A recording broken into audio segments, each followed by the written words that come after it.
what I can tell you is that if I were involved, I would have pushed for a different set of packages and supports, because as I understand it, I don't support the way it's being rolled out. I do think we have to find a way to make that project happen. I think it can be transformative and a real anchor for the Towson community.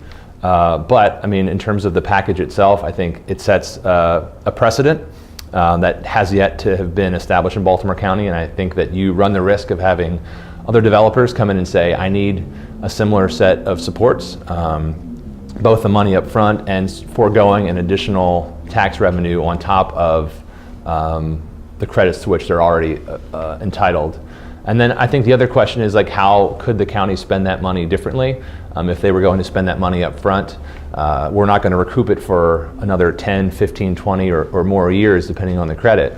And so you think about that number, that $45 million could put almost 6,000 students through the Community College of Baltimore County tuition free.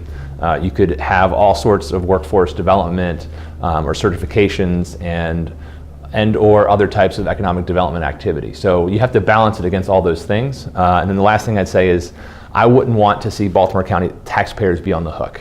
I have every confidence that this, if it goes forward, it can be successful.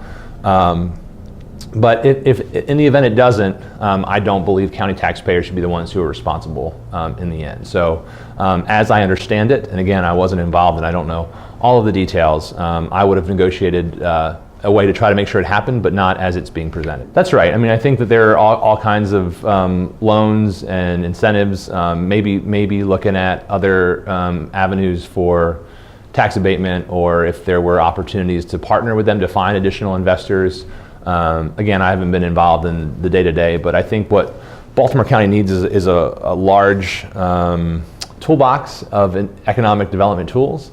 But we also need clarity, just like we need plans for our communities. I think we have to have a clear set of plans and guidelines for how we're going to do economic development. So there's a clear set of expectations about when the county will get involved in a project and when we won't, what those opportunities for support look like, so that there's a clear, consistent message for anyone looking to do business in Baltimore County, and that we have a clear sort of set of benchmarks about how we might be able to partner given the right set of circumstances.